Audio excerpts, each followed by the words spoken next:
আচ্ছা, একটা কথা ভাবুন তো, আপনি যখন রাতে বিছানায় যান তখন শেষ চিন্তাটা কি থাকে? অধিকাংশ মানুষের ক্ষেত্রে সেটা হয়, অমুক তো অনেক এগিয়ে গেল, আমি কেন পারলাম না? আমরা আমাদের অগোছালো জীবনের সাথে অন্যের সাজানো ড্রয়িং রুমের তুলনা করি। আমরা ভুলে যাই যে প্রতিটি মানুষের জীবনের আলাদা আলাদা টাইম জোন থাকে।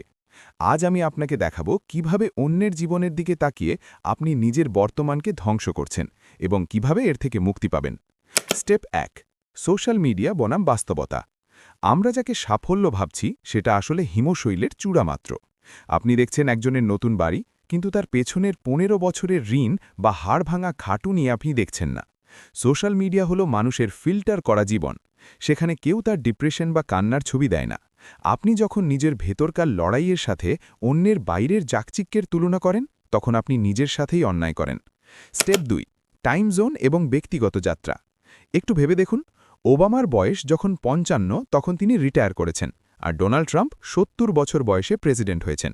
কেউ ২৫ বছরেই বিয়ে করে সুখী, আবার কেউ ৪০ বছরে গিয়ে তার মনের মতো মানুষ খুঁজে পায়।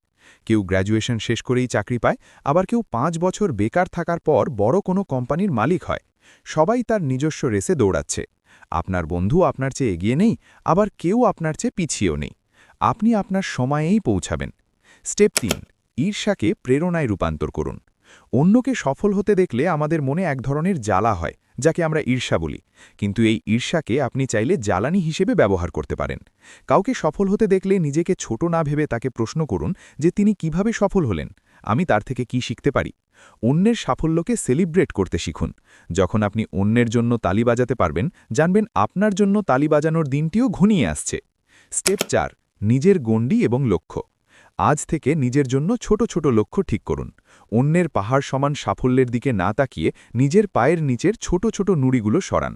আপনি যদি আজ গতকালের চেয়ে ৫ মিনিট বেশি কাজ করেন বা এক পাতা বেশি বই পড়েন, তবে আপনি বিজয়ী। আপনার সবচেয়ে বড় প্রতিযোগিতা আপনার নিজের সাথে। আয়নার সামনে দাঁড়ান এবং সেই মানুষটিকে হারানোর শপথ নিন যে গতকাল আপনি ছিলেন।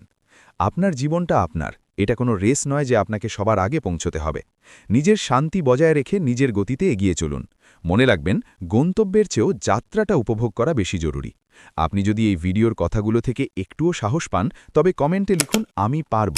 ভিডিওটি ভালো লাগলে ফিক্স ইটের সাথেই থাকুন। দেখা হবে আগামী পর্বে।